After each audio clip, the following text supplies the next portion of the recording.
Tress seeks to rescue her one true love, crossing oceans made up of spores from above. Will she do it? Will she set him free? It's time to discuss Tress of the Emerald Sea.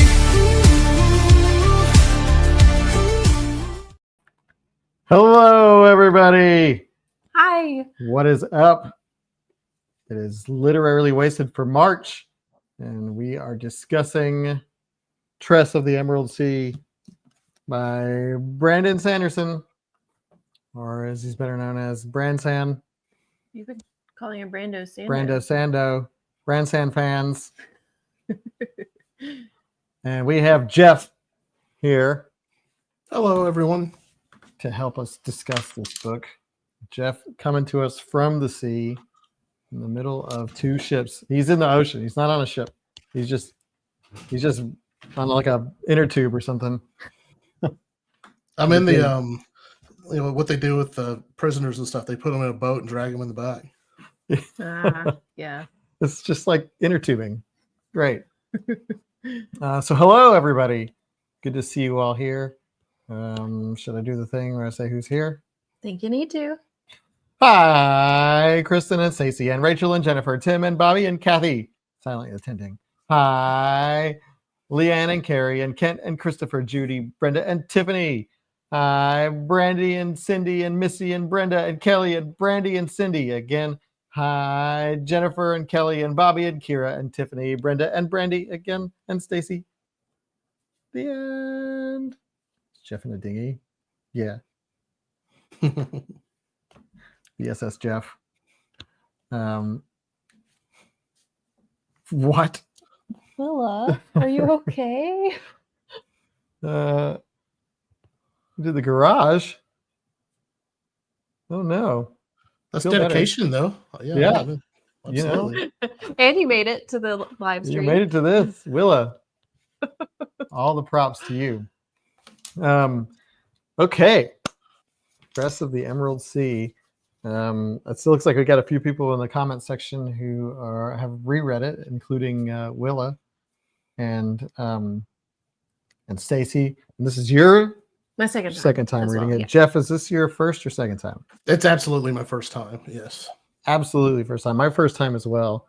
Now, just as a preface before we get into discussing the book, what is y'all's experience with Brandon Sanderson at large? Because this is a book in a larger universe, even though Probably it's the standalone. Cosmere at large is what your question is. Sure. So I read like all of them except for the most recent one, which I'm going to start real soon here. Yeah. So I'm fairly new. I read Mistborn. Oh, thank goodness, Willa. That's a totally different discussion there. Sorry, Jeff. We've lost Adam. He's done. Yeah. So I've read Mistborn. I'm actually listening to the second Mistborn novel right now. I've read the story that we did, the Elantris story that we did in the group a few years ago, and then this. So this is it for me. I do have the Sanderson Wheel of Time books on the shelf, but I haven't gotten to them yet. But that's my experience with him as a writer. Nice. This is my first Brandon Sanderson novel Okay, fair. entirely. Because you also read The Emperor's We Soul read The Emperor's Soul. with the group. That was a short story. Yeah. So this Well, is my it's a novella. novella. Sorry, this is my first full Brandon Sanderson. But fortunately, I had Christy to like sneak little nuggets of information about, and of course, like she did the whole year of Sanderson. This was part of the year of Sanderson, wasn't it? Yes. The Kickstarter. Yep. And which is where you got this cool Hoyd for President shirt. Yeah. But this is my first time reading it. My first introduction to the world of the Cosmere for sure. Oh, Cindy Mistborn is so good. So good. So let's do the general like impressions. What did you think, Jeff? We'll start with you. You sure? Yeah. No, You're in Discord, you got a piece of it. yeah, no, I didn't hate this book. I didn't love the book. I don't know that I'm not the best fantasy reader, or not. I'm not the biggest fantasy fan. There are parts about this book that I really loved. The spores, I like those. I like the concept of it. I would have liked to have had more of it.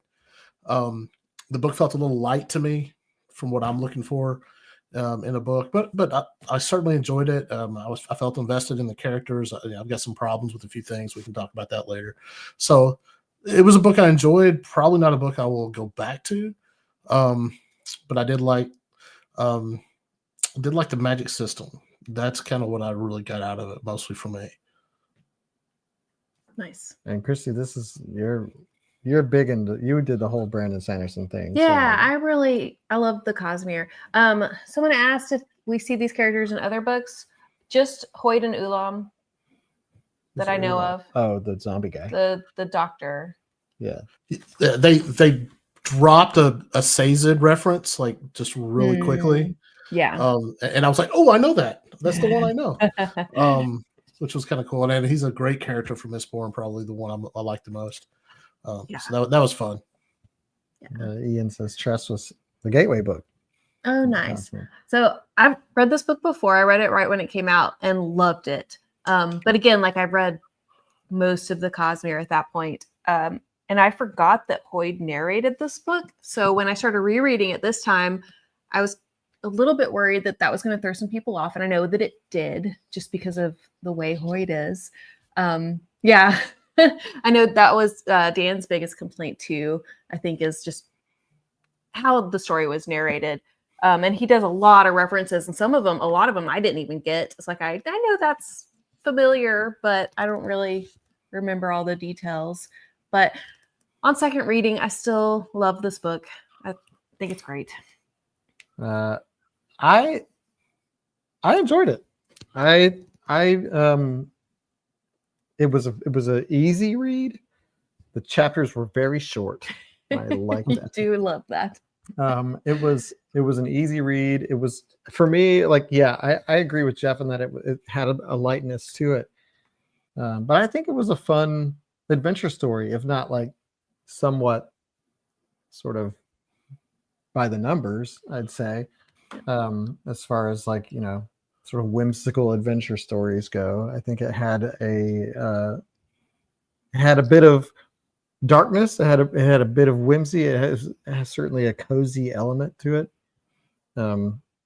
But as a read, I think it was for me, it was a really fun, like, popcorn read, and it was really cool to see. I agree with Jeff. The magic system was very interesting. And the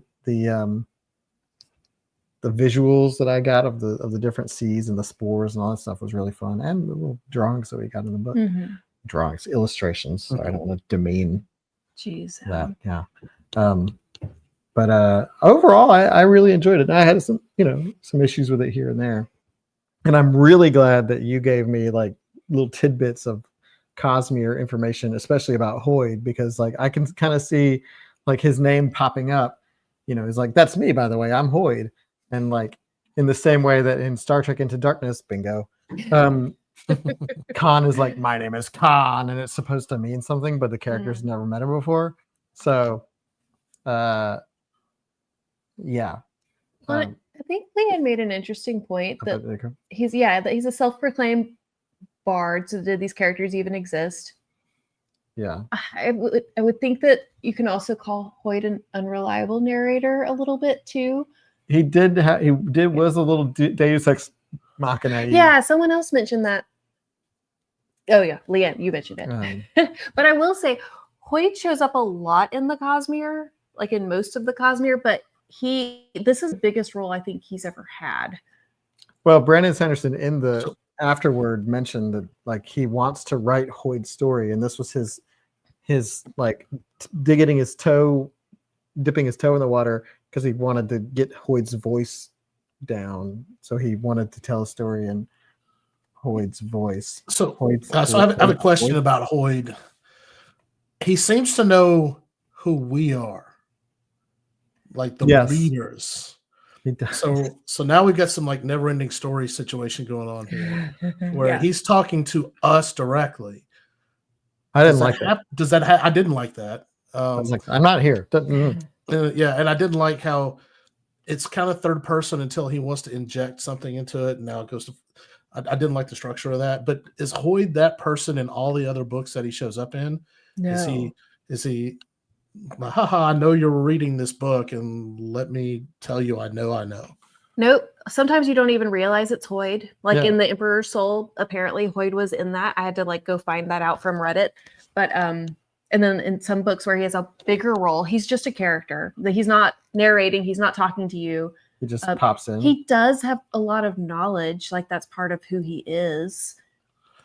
I mean, so do we really believe that Hoyd is Brandon Sanderson in his books? So I feel like we're getting a lot of philosophy from possibly the author through Hoyd, and I kind of once I realized who Hoyd was, that's kind of how I read the rest of the novel. It's like, okay, that's the author talking to me, not the character talking to me, and that changed the way I looked at it a little bit. As far as Hoyd being the narrator, I enjoyed Hoyd as the narrator. Like I thought it added like character to the book, and I was, I kind of enjoyed his little interjections and things like that, and it was kind of a weird like story within a story for me, and I thought that Brandon Sanderson writing as Hoyd, telling the story, he impressed me as a writer. Like I think that I was impressed with his storytelling ability, and like he's really good at like analogies, like metaphors. He's always like comparing something to something else. But I always thought those were like, I appreciated them. But yeah, Hoyd, we're talking about, it's funny that we start talking about Hoyd when this book is about Tress. It's about Tress, but like Hoyd's the one who told it to us. So True. I think it makes sense to talk about And Hoyd was the solution. Yeah. To the problem. And then it all ended up being this weird bet that he had made with the sorceress who they're both. I love Carrie's comment. I really like getting a taste for non-cursed Hoyd's personality while I'm mostly spending time with cursed Hoyd. Who was super annoying. He was. Cursed Hoyd was. Took me a while to wrap my mind around how a ship can travel on pollen. Yeah. That's funny because Benny has a little sandbox and he has this little boat toy. And he was playing with this boat toy in the sandbox. And I was like, this is Tress of the Emerald Sea. I was like, this is what I imagine it being like. Yeah. Yeah, it's a real phenomenon. You go to YouTube to see people demonstrating it and talking about it. I can imagine the sound. That's really interesting. I love the whole concept of the spores and sailing on the spores and then making a sea and everybody being scared of them and like how to use them. All of that's so fascinating. Yeah. Way Up, Heather asked if this was part of a series. I was like, Way Up. And it's part of a universe. It's part of the Cosmere, but there's no like, it's not actually part of any series. It was part of his Kickstarter, which was 4 books, but 3 of the 4 books are only related in that they're all in the Cosmere. The Cosmere is a very like vast. Mm-hmm. Yeah, and like the different series that take place in the Cosmere are all on different planets. Which I think outside of the books, that's a pretty audacious task for him to write almost his entire life work from the beginning. And I know not all of his books are part of this, but to have that plan and kind of push forward through it, pretty audacious, pretty bold. Yeah. To be able to try to pull that together and be successful enough to do it. I have to give him credit for that. Yeah. Yeah. I mentioned this too about. Yeah, he mentioned this yesterday, I think. Alien Clay also having some similarities to the spores. Ish. Loosely. I would have loved to hear about the other spores. I mean, there's 12 different types, right? Yeah. Yeah. I would love to hear about that. And I'm kind of wondering what happens to all the mass as that comes to the planet. Is the planet getting heavier? Suspension of disbelief bucket over here, right? They got to start putting stuff into it. But you've got a lot of mass coming from the moons onto the planet. It's endless. Is it getting bigger? Is it getting heavier? I mean, he made the analogy of the hourglass underneath, like where the spores are falling, and it just keeping the ship's going uphill. And oh, but yeah. Tiffany mentions Ulam, and I guess that's another. Well, of what I know, another Mistborn reference because Ulam's a Contra. Yeah, Ulan, that's the doctor. he's the doctor, the zombie guy. Yes. Actually, on Facebook, Heather asked, "What is the zombie rule?" Because someone pointed out that this book breaks the zombie rule. So Talia hates zombies. She does. She doesn't like humans eating other humans in any capacity. So we had a rule that we would try to avoid those books, which we were not always successful at, actually. So because Ulam doesn't, I guess he does eat other humans, but it's a little different. He eats corpses. Yeah, because he eats other humans, this breaks the zombie rule. And Talia would probably agree with that. But he's not a zombie. He's really just a cannibal. Well, and not even a cannibal because he's not human. Wait a minute, that doesn't work. He's not human. He's not human? He's human-like, kind yeah. of. He's humanoid. There we go. He can be humanoid. But he can't die. He and Hoyd can't die. No, but Ulam's not immortal. He's just almost immortal. Like there was a conversation about that. Yeah. But Hoyd is immortal. Like there's a dragon. Dan's book title here. There's he's just kind of there's a dragon. There's a dragon in this book. There's a sorceress who has like Zoom and like fluorescent lights. Zoom on her computer. And the dragon has a sweatshop, that he just hangs out with under the spores, doing spore stuff. I kind of wanted to hear more about the whole dragon living situation, like the people who are serving the dragon, because like they seem like they have it pretty good. I got the impression that their life isn't terrible. It's like they get books on their off hours. I'm like, well, that sounds pretty nice. Yeah, I want to kind of know what that life is like. People get promoted. The dragon felt to me just like all right, we got to get from point A to point B, so let's put this in point, I don't know, A.5 8.5 to go through the dragon. Yeah, there was just like no detail about him. He's exists. We go see him. He's just there. Off we go to the next thing. Yeah, that's how I was like, I needed more of this because how is this?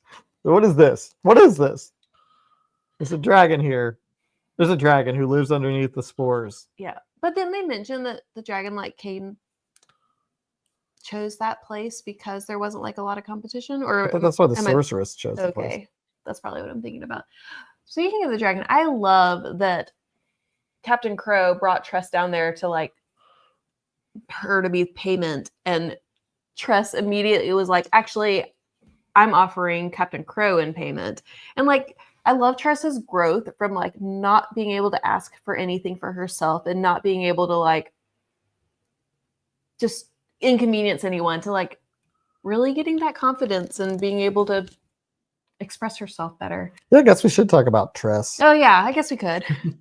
I love Tress, but I mean, she's simple and sweet. And I think that's why it makes so much sense to have Hoyd as the narrator, is because I'm not sure Tress would be a great narrator. No. And you did need something to like balance it. But I was telling Adam earlier, I love that like Tress was able to stay true to herself, figure out who she was, and like just be really kind and still like get her goals. Yeah, this to me it was like the story of, and you see it a lot of just like the person who helps everybody along the way, and by helping everybody helps themselves. It's like the video game Wander Song, the Elite Beat Agents. This Jennifer's comment, Tress's real name is Glorf. I hated all the real names. It just didn't. That's what drew me out of the story. I was like, ugh. No offense to anybody whose name is Glorf. Glorf, yeah. If we have any Glorfs in the comments, Tress was spending the book finding her voice to make sense. Somebody else telling a story. I enjoyed Tress's growth as a character, and I enjoyed like her sort of struggle. I feel like she was smart. She learned things and was able to implement them. But unlike other protagonists that we've read, Red Rising, I feel like she earned it. I feel like she worked really hard and struggled through her insecurities. And while some things may seem okay, that came to you a little too easily. It wasn't like a Red Rising situation where the character's just like good at everything all the time and like didn't have to work for it. My grandma was Sorry, Tiffany's grandmother. I apologize. Sorry, Gloria Petra Murphy. So we kind of skipped over one of the characters that I thought could have been more interesting, and it's Crow. Crow's a bad guy, but there wasn't enough information for me to determine if Crow was really a bad guy or was just somebody that's like trying to save themselves. And I would have liked to have gotten more of Crow's backstory. Who was she before the spore got into her just as a spore eater? Was she a good captain at that point? And I feel like, well, give me more about this person. You want me to hate her, make me hate her, or make her sympathetic in a way. I felt like I would have liked to have known more about her. The other crew members, we got a lot of kind of backstory and why they're all on the boat. Would have liked to know more about her. Yeah, I agree with that. I found a Wandersong fan. Wandersong, great game, by the way. He talks about it all the time. He loves that game. It was so good. But yeah, it's just get an ensemble on the boat, the Crow's Nest. Oh, I didn't write it down. Crow's Nest. I think so. And Charlie, Huck, the rat. Spoiler alert. I want to go back to Tress really quick, and Hoyt, I guess. I absolutely love the part where she got information that like brought her to a conclusion with about Captain Crow, and then she, instead of like acting on it, she was like, you know what? I'm going to think about this for a little bit. And Hoyt was like, did you see that? Yeah. She's not going to just jump. She's going to think about it. She might actually talk to people. Yeah, that's definitely Brandon Sanderson airing some grievances about his like other things that he's read. I loved that. That made me really happy. Yeah. And everybody ended up being kind of a cozy character except for Crow. Well, it's like even the Doug. So this is so cute. My brother's name is Doug, and that whole concept of society reaching max Dougness was hilarious. So anybody who wasn't important for the story on the ship was just a Doug, whether they were male or female. And that's fine. I thought that was a really smart way to do it, because sometimes you get overwhelmed with names. But then at one point, one of the Dougs died, and he made me so sad for that Doug and for the rest of the crew who lost their friend. Yeah, we got the name. Yeah, we got their name and a little bit of their backstory, and I thought that was so smart and well done. His name was Robert Paulson. So yeah, to Tress's journey on this ship with Talking Rat, after the first ship she was on got blown up by said ship, she walked across the spores. I was like, that's a really early thing to be happening here for someone who had never touched a spore in their life. I think it was obvious that like if she stayed, she was going to die. And if she went, she might die, but might is better than definitely. Okay, I have a question. If Tress didn't get on that boat at the Rock, what happens to the whole story? Because Huck's not on that boat. He wouldn't be on the same boat. Where would she go? Yeah, what would have happened? Yeah. She would have gone to the king to like try to convince him to pay the ransom, and then he would have told her no. The end. And And then the question is would Huck have survived? He may have been sunk with the rest of the boat. but It's true. It was super coincidence she got on the right boat. yeah, no, it is. You're absolutely right. It's I tried to figure that one out. I tried to figure out if the sorceress had a plan the whole time. I want to believe that there was some Maybe. sort of foresight there. Well, and the sorceress, part of her curse is that like you're forced to like get your heart broken, basically. Like she tries to make it as miserable for you as possible. So Huck and Tress being forced together is something I feel like the sorceress absolutely would have a hand in. Yeah, it just all depended on her executing that plan that Her dad her dad made, and her dad had such a small part, but it was so wonderful. And I loved like all of the talking without talking during the darts, and that was nice. that whole part was just so great. And that he like fully supported her. Yeah, those parents, those are some supportive parents. I'll tell you. They're like, oh, you want to go face the sorceress? Cool, good luck. That's like, that'd be like if Benny in like, 17 years was like, I need to go to North Korea. And we were like, okay. So for Christy, I guess since you've read most of Cosmere, any idea where the sorceress comes from? I mean, she's got technology that's completely different and closer to what we would have versus what I've read in the other books that I know about anyway. Yes. But knowing it might be a spoiler. Wow. Keep going. You told me. I understand. Well, you're not going to keep reading. That's true. But that was in a... Yeah, I do know that in the Cosmere, different planets have different levels of technological advancement. Okay. Well, that's good to know. I was just wondering if she's out there somewhere and has shown up or might show up again. Now, I don't remember that character specifically, but I do know like what planet she's from. Her kind. Yeah. And maybe she was in one of the books and I just missed it because names I don't really keep up with very much. The sorceress definitely had Zoom. Yep. They connected to what's the name? Fort's talking board or whatever. His iPad. Yeah. Yeah, which is great actually. I like that idea. Yeah. So Jody on Discord said, I'm reading Equal Rights, a Discord novel by Sir Terry Pratchett. Discworld. Thank you. I love that the two books I am reading for book clubs have very strong female leads. It seems to me Tress and Esk are overcoming their obstacles by being themselves. Yeah, and I like that. I like Tress. I think Tress being herself and but also having to overcome a lot of her fears it felt like a good sort of progression, like a good pace. Like it was paced really well. And she became captain of the ship. So, and she was introduced as like a very uninteresting person. She's just a window washer who has this friend named Charlie, and they love each other.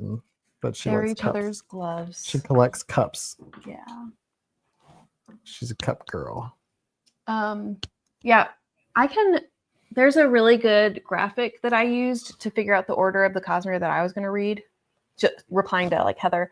So I can share that tomorrow probably. We got a Cosmere. Yeah. But then, okay, so then she's on this ship and she's got Crow on one side as the captain, and then all these other crew members who Crow they have sunk the ship because Crow wants to throw them on a dead runners, so that they have no choice but to go into to follow her to the Crimson Sea so she can get the dragon and cure herself of the spore thing, which was when that happened. Good God, I was like, what is this?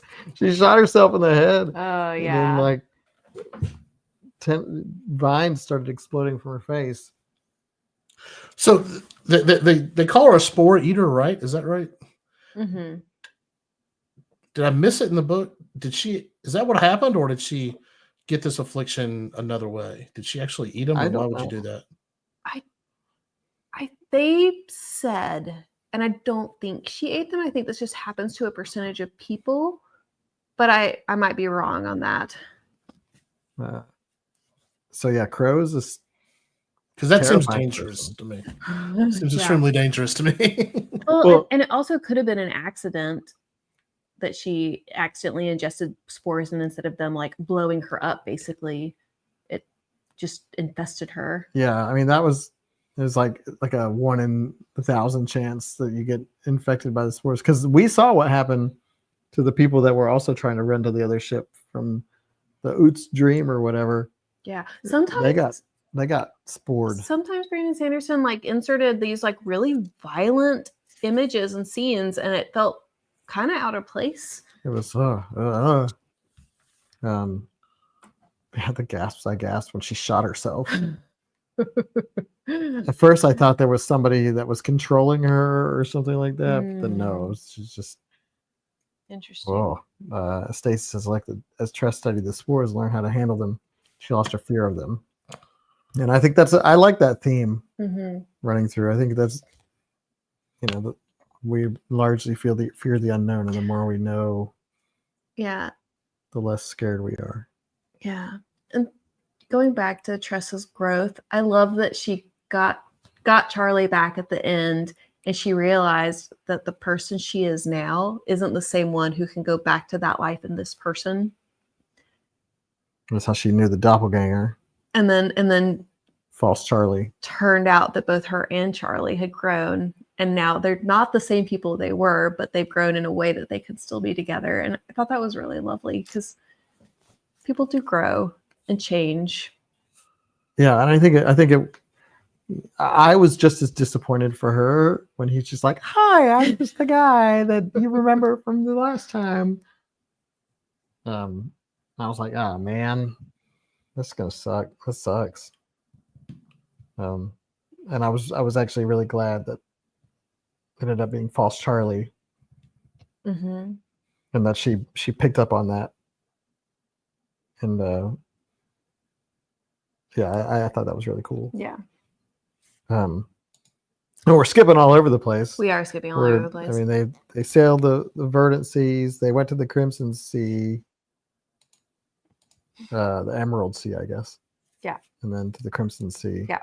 Which was, I feel like the Crimson, we didn't really get a good sense of the Midnight Sea and how terrifying it is. Well, because by the time we got there, Tress had already played with the midnight spores enough to where like she wasn't terrified. So I think that we went in not being terrified. Yeah. Well, but the Crimson Seas were genuinely terrifying. Like the rain, the unpredictable rain. But she was still learning at that point. Activating. Too. But even then, like they barely got out of that. They barely got out of that one. Oh, here's a good question. I had that thought. I know that I had that thought, and that it didn't stay with me the whole time. Yeah, that's what I had too. I thought, maybe he's the rat, and then I was like, no, he's not the rat. Yeah, I had the thought, and then it just kind of, it could, and then no, but then it happened. I was like, oh, I wish I could say I knew it because I did at one point, but then I didn't. So my dark mind. At one point in my dark mind, I was like, no, the king kicked him off the boat. Like, Charlie's not going to be here at the end. And I thought the same thing. This is not that kind of book. So, Charlie was definitely going to be somewhere. But I kind of figured Charlie was left with the king, and the whole sorceress story was nonsense that the king just told the people. So I was expecting her to get to the sorceress and be like, oh, your prince is in another castle. That's not exactly what happened, but he wasn't there either, right? Yeah. Yeah. I like this quote from Krista. I remember clocking that quote too and being like, that's nice. But yeah, I can't claim that I knew it, even though I had that thought at some point. Did you predict it? No, I didn't. I don't think I did. Of course, the second time around, I knew instantly. Of course you did. And did reading it a second time and knowing that, like, there are definitely clues, like his stutter and like not being able to talk about certain things, and you definitely notice it a little bit more if you know what to look for. Sure. Yeah, is it a different kind of read, I guess, then? It wasn't, not really. I remember thinking like, if I had caught this the first time. And so we have, I guess we can talk about the people on the ship, her crewmates. We've got Soleil and Anne and Fort and Laggart. Yes. Write Laggart I down. didn't even write Laggart down. Write him down. He wasn't on the Wikipedia page under characters because I forgot to make a character list. But he was there. He was the cannon master. You're right. I kind of liked Laggart after Tress became captain. Like that he was agonizing over like when she was gonna throw him overboard, and like basically begged her to just shoot him or like imprison him or something, and then like how he eventually like became part of the crew again. Laggart reminded me of that one character from Our Flag Means Death. The guy who talks like this. He's that guy. I forgot his name. Yeah. But he reminded me of that guy because he was like reluctantly following the new captain.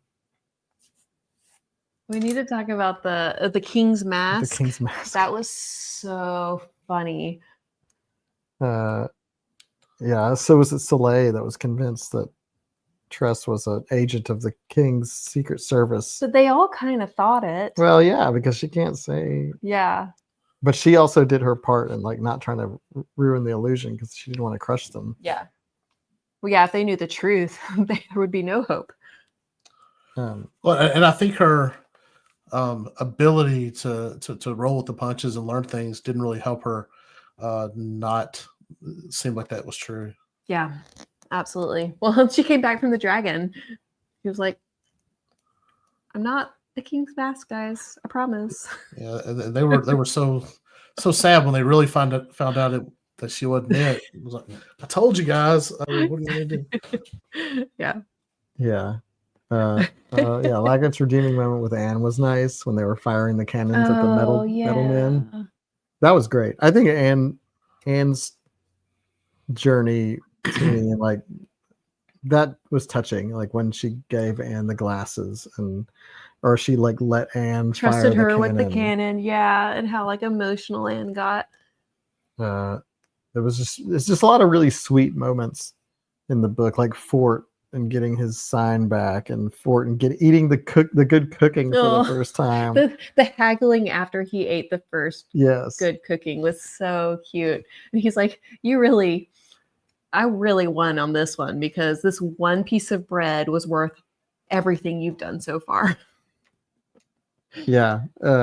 Fort, I mean, there's the sweet moments with him, Soleil, and like finally like getting to find out where her dad is. Mm-hmm. I guess those are the three main people that she helped, right? Mm-hmm. And herself, and Charlie, and Hoyd. Although, come on, does Hoyd really need help? I think he did. Hoyd was just in it for the bet. Yeah, Hoyd would have eventually gotten there and been fine. She just made it take a little less time, but he did need her. Somehow Anne drew 3 pistols at once. That sounds like Anne. And then I also loved, like, I think a big moment for Tress was when she convinced the dragon that she wouldn't make a good servant. Yeah. And she was like, because I will get out of here. So they basically pulled a Liam Neeson from Taken. It's like, I will find a way out, and you'll have to kill me. Who's Sam? Soleil. Soleil. Probably, yeah. I think the bonding moments, those three, were some of the sweeter moments of the book, and I enjoyed seeing her. At first I was kind of frustrated when she was like, she had the opportunity to get off the boat. She didn't. I was like, oh man, are you really gonna? Is this what this book is gonna be? Is this gonna be a crew book, a book of ship thing? I don't know why I didn't want that. Yeah, I don't know why you didn't want that either. Yeah, I actually started researching pirate books after I read this to like, what other pirate books can I read? Because it kind of gave me a taste for that. It's like Six of Crows. Is that like a pirate book? No, no. It was the other one. The Will White one was a pirate Oh book. yeah, that had the pirate trilogy. I didn't read the pirates. So. The second book of the Loch Lamora series is very, very piratey. And it's so good. Red Seas Under Red Skies. But you read the pirate one of the Will White. You read all of them. I've read the first 2 of each trilogy. I got to finish both of them this year. I'm really drawing it out. Yeah, you are. Yeah. Of Sea and Shadows. Yes.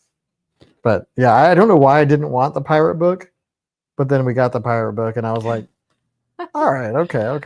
I feel like it's always a good time for a pirate book. Because I guess I was thinking like Charlie's just sitting over there in the sorceress land, like dying or getting tortured or whatever. Well, like again, if she had gotten off the boat, she would have just went to the king and asked him to pay the ransom, and then we'd be back. She was going to try to find another way to the midnight seas. Yeah. I enjoyed the idea that the king kind of is okay with piracy as long as you don't kill anybody. Yeah. Like it's just like, just keep it quiet, guys. You go do what you do, but just don't make me have to do something about it. Stealing fine, but if you're, not just the king, but like everybody, like if you become dead runners, like you're dead to everybody. Oh, Willa's comments great. But for the most part, the women were so supportive of each other. The whole crew, except for Crow. Yeah, but the Crow was trying to pit everybody against each other. But yeah, no, I love this too, because you're right. Usually we do see women pitted against each other, and we didn't get that in this book. We got the opposite, and it was lovely. Well, the sorceress. Who was... and that's why I kind of would like to know more about Crow. What would she be like if she wasn't literally fighting for her life? Honestly, I think she'd just be just like Lager. I think she would like have... I think those are... They're not... I understand why she is like she is, because she has nothing to live for, and she's like trying to figure it out. But Crow, the spores didn't make her like a good shot and like a badass fighter and stuff, did they? I don't know. I know the spores protect her because they kept mentioning if it senses that she's in danger. Yeah, they come out and do something. Act, but it's not, the spores didn't give her extra ability, because she like shot that person from across the ship, and she was like super good at fighting. Yeah, I don't know. So she was just kind of like scary badass without the spores. Guess she'll be very useful to the dragon. Yeah. Dragon in his like hotel sweatshop. Well, and I thought the reveal that he could heal her, but it would only last for what did he say? Like a year. Yeah. Oh yeah, that was an interesting idea. Like the cure wouldn't last long anyway. So yeah. Mentioned a couple times that she's just like killing and okay. But like if she had hung out with Tress longer, I think she would have experienced love in some way. Yeah. It feels like that kind of book. It feels like the kind of book that like everybody is redeemable. I wanted her to show more like redeeming qualities, but she didn't. Like that's what I think. Crow was kind of a one-dimensional character. I don't think the Duke is redeemable either. That dude took his son off the island and came back with a replacement son. No, that guy sucks. You're right. He's not redeemable. He's less redeemable than Crow. I would agree with that. Now, this is the guy. With that other guy, this is the new guy. He's going to be the Duke after I'm gone. Jeez. You should be happy with him. Yeah, that was a really not a cool thing to do, Duke. Must be a surprise when Charlie shows back up. Oh, yeah. He's a chronic scowler. Mm-hmm. But yeah, I mean, most of what we got in the story was just good old fashioned like adventure. It was like, very much like this happens and this happens and this happens. It's just a series of trials. There was a nice plot point at the end. It's kind of a throwaway, but up to that point, everybody had to stay on the island. Like they were legally required to stay on the island, right? Mm-hmm. And the reason for that was because if they weren't required to be there, everybody would leave and they wouldn't be able to. I guess they're mining resources for the rest of the kingdom. Mm-hmm. And so, of course, the solution was, well, why don't you just pay them to stay there? Yeah, just make it really lucrative for them. Yeah, I thought that was pretty good. Yeah, I like that. Too. I mean, the ending of this book was very much like a neat, tidy, like happy ending, which there's a place for that. Yeah. And this one was in all aspects just everything works out in the end. Would this fall into the cozy fiction world? Would it fit? I think it's on the edge of that. Yeah, I say it's cozy. I think I would say I would put it in cozy land. Like we've read a few cozy books for literally wasted. I don't think this is cozy to the extent that those were cozy. No, so this is just almost.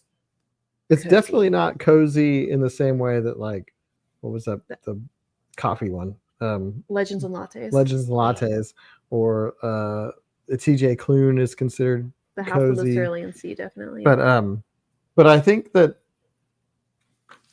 I don't think this it never felt dangerous. I mean, I didn't feel like it's not challenging. It's not, man, I don't know if I'm gonna like what happens next, kind of a deal. Yeah. It never made me like. I mean, there were some pretty grotesque things, but I think that what made this cozy to me were the characterizations, like how everybody was sort of soft and likable, like even the zombie guy, Hoyd, Soleil, and like they all ended up just being like really like good people. Mm-hmm. That's what made it feel like a cozy book, is because everybody, you know who the good people were and who the bad people were. Yeah. And I don't think for an instant you ever suspected Tress wasn't going to win out and she wasn't going to find Charlie and things weren't going to be good. You just don't know exactly how that's going to happen. Right. Yeah. At least that's the way I read it.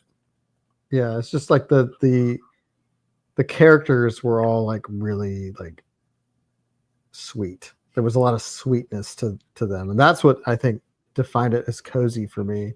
It's because it felt like, the T.J. Klune book, like there's conflict, but it's just full of sweet characters. Somebody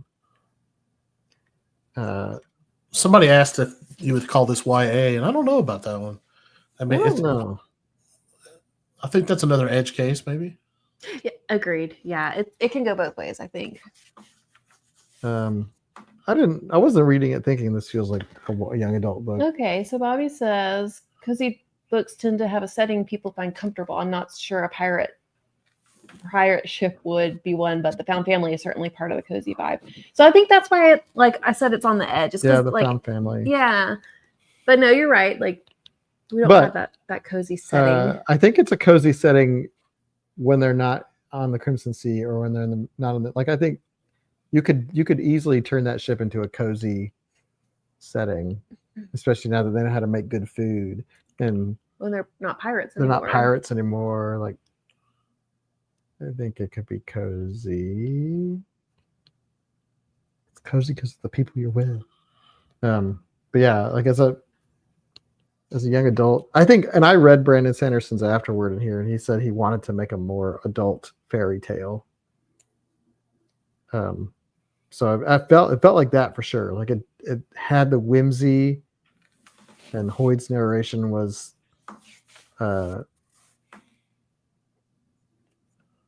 what was definitely subjective. Yeah. Constant threat that you're surrounding sea. Only if you're on any of the seas. In the other seas. Sailing on sand. But yeah, There was a there was an interesting brief discussion on Discord about can you ingest spores just by breathing them in. And there was somebody in the Discord, I don't remember who it was, one of our scientist members that gave a very good scientific definition of why that doesn't happen. At least if they're particles like the size of sand. I thought that was interesting. Like, oh, why does this happen more in this world? So the spores must be a little heavier than pollen, maybe, so they can't be breathed in. So you say. But there was that moment where the spores got on Tress's face and she cried, and I think they kind of exploded and blew her back against the back of the ship. Mm-hmm. Oh yeah, she like wiped her face or something when she had the Zephyr spore on her. Yeah, it exploded. It's scary. Be a lot of practical jokes going on with spores if they were in my house for sure. Vines in your nose. When me and my brother were kids.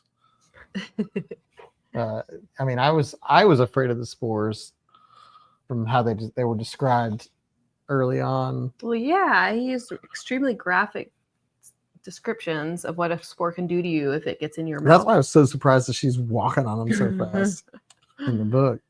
Like the seethe and the still was really fascinating to me. Mm-hmm. The way that the spores acted like the ocean, except for when they didn't, and they just sort of stopped and turned into the beach.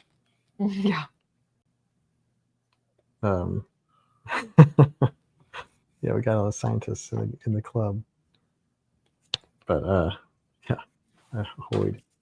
But what was I gonna say? I don't know. I don't either.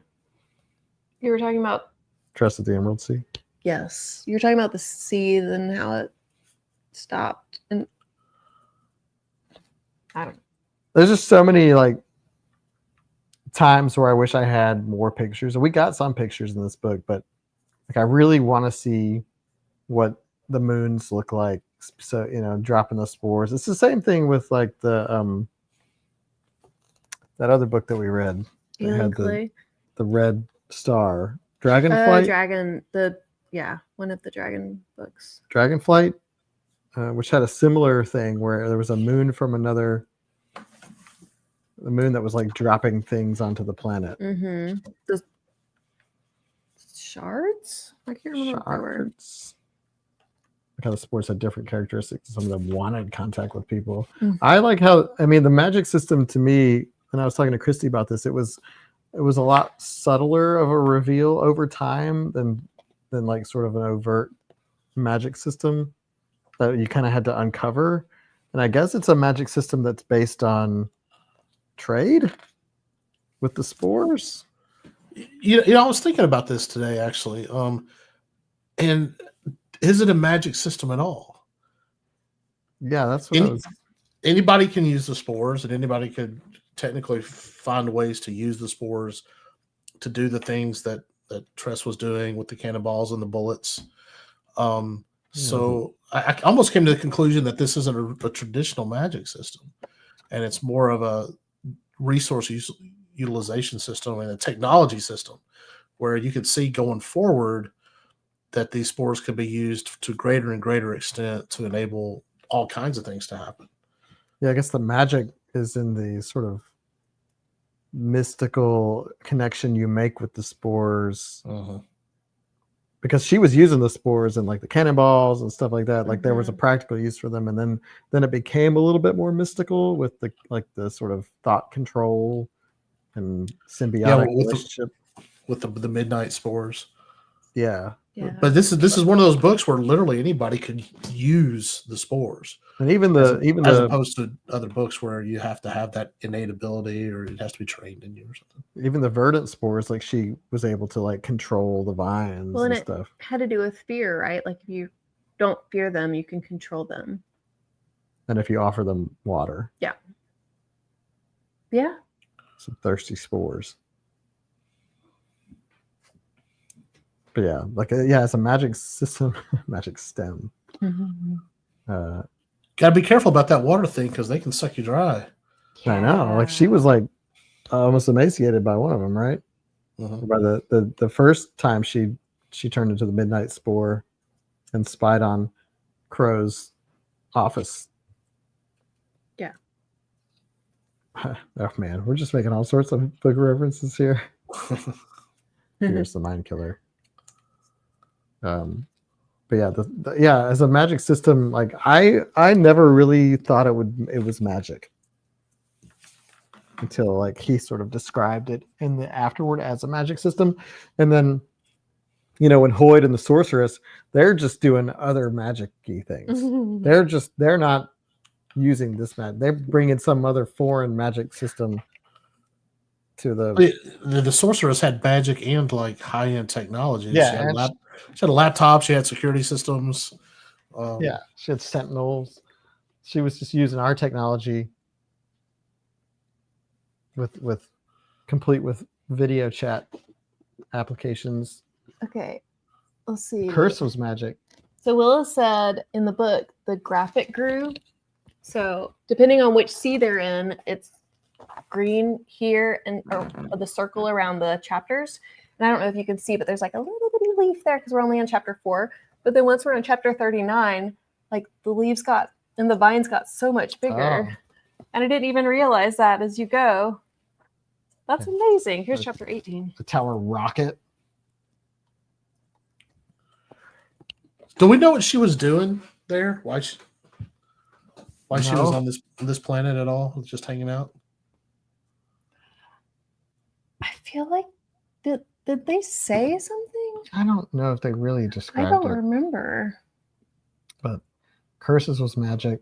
Yeah, there was definitely magic that didn't fit into this planet. I don't think the curses were this planet's magic, though. No, like that. Yeah. Hoyd and the Sorceress are bringing other Cosmere stuff into this book. Yeah. And that's where I was kind of lost, and that's where it felt like really Deus Ex Machina to me because I don't have any connection to the Cosmere, and so I'm like, what is this? Here's a red chapter. Oh, interesting. Oh. And here's a black chapter.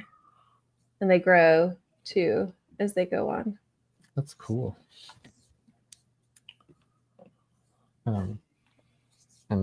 Yeah. Oh.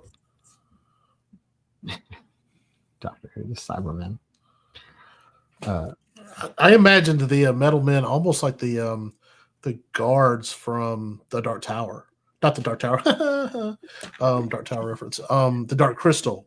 If you remember the armored guards from the Dark Crystal that were kind of bug-like, for some reason, that's what I imagined that these guys looking like. Just me. For some reason, I kept thinking of like the Tin Man from The Wizard of Oz. Yeah, those would make horrible soldiers. I know, but they kept calling them like metal men, and so my mind them. went Tin Men. I know it wasn't right. I just couldn't help my brain. They only had a heart. Wasn't that what the Tin Man wanted? Yes. Yes. Well, look at that. We made it. We need to talk about the poll, guys. We made it to the hour mark. First of all, final thoughts. Tress of the Emerald Sea. Has this discussion helped, hurt? Yeah, I might keep reading. There's no more. You've read them all. You've read them all. I loved it, and I hope y'all love it. I'm going to continue good. reading some of the Mistborn books, and if I go, we'll see after that whether I continue with Sanderson. Yeah. But yeah, this book had a lot of ideas that I enjoyed. I think I'd like some of it to be more developed, and maybe that does happen in a different book. Knowing how this book was created and during the process that produced it and how it came out, I'm not surprised that it's not. I'm not surprised that it isn't like a 900-page Stormlight book or something. Yeah, and I will say, like, even in the Cosmere, there's lots of different flavors of books. That's what I was going to ask. Because this one has like a nice, whimsical, cozy feel. This is Does he get not dark? the norm. He doesn't get super dark, but he does get dark. Like he gets significantly darker than this. Okay, so that's that. I want to see how dark Brando Sando can get. But yeah, I enjoyed it. I think this was a fun read, and I'm glad that we read it. Yeah, it was fun. I had fun. Yeah, and if this wasn't your cup of tea, maybe something else in the Cosmere will be hot. And then if not, like that's okay too. It's okay. We'll know what you're going to say in the DNF report next time. Tress of the Emerald Sea. All right, let's switch gears and talk about the book poll, the May book poll. So, like, for 6 days up until today, The Foxwife was winning by 1. And now today, it briefly tied, and then Sea of Tranquility was winning by 1, and now it's back to The Foxwife winning by 1. It's flipped. But it's been, no, we're at The Foxwife now, which is kind of what it's been all week. Anyways, they're super close. It's 22-21. And I think we should probably have another vote. Do y'all want to read both of these books? Should we just do like, or should we just do, I guess at this point, The Foxwife? We'll definitely, I think, be reading The Foxwife no matter what. Because it's winning right now. And it was kind of winning all week. so yeah, should we just post like another poll, or should we just informally do it? How do y'all want to do? We can either do a poll, or you guys can tell me right now what you want to do. No pressure. Carrie says Foxwife. Heather says Foxwife. Somebody says Foxwife. Okay, we got one vote against Sea of Tranquility. Don't make me read Sea of Tranquility. Nobody's making you. I certainly like the idea of going with the winner and okay. Kathy had a good idea that we could choose The Foxwife, and then we could put Sea of Tranquility in the next book poll so that you guys get another chance to vote on it, but it's not like a pick. Okay. Never done that before. Yeah, so we'll just do Foxwife, and I might do that, putting the next one in the next poll, or I might make the next poll totally do. I don't know. I'll figure it out. Just Foxwife is Christopher's pick. Everybody said Foxwife. Yeah, it's pretty overwhelmingly Foxwife, so I feel really good about that. Foxwife is officially our book for May. May. Gosh, that's a long way away. Yeah. How about taking the top 3 second place finishers for the year and making them a poll at like the end of the year or 1st of January or something like that? Yeah, That's we'll a good have idea. a second chance poll, at least one this year. So we'll do something. We could have a whole year Like of second that. chance polls. You know that. We could have, second chance and third chance polls. We got all sorts of polls we could do. Well, cool. I guess Yeah. Foxwife. Okay. Yeah, Foxwife it officially Foxwife for May. We don't have any other. What else we got for April? We have The Tainted Cup The Tainted Cup. by Robert Jackson Bennett. I see a theme here. Yeah, it's actually like really similar in like Cups. color and cups and like the gold. It's like actually very, This is very, the very sequel to similar. Tress of the Emerald Sea. So It's not. now my expectations have been set. So we'll see how it is reading this book. Ian says currently the favorite. Oh, nice. So Said I'm also interested to see what everyone thinks of The Tainted Cup. Currently my favorite I've read this year. That's exciting. Don't let Adam make the poll. sorry, Okay. I didn't. Well, look, that about wraps it up. Ooh, For, Carrie's got a double read. That never happens. Both wow. 2 of her book clubs wow. are reading The Tainted Cup in the same Wow. month. That's like magical. Magic. I'm excited for you. Well, that about wraps it up for our discussion of Tress of the Emerald Sea. Thanks to Jeff for being here. Yay. You're welcome. We'll Yeah. see you next month for The Tainted the Cup. Tainted Cup. Yes. All right. Oh, do we need to say when? Mm, I have them. it's in April. That is correct. So it's going to be April 16th and April 30th. There we go. And there, it's going to go on all the places that it normally does. All right. Well, we shall see you on the next one. Good night, everybody. Good night.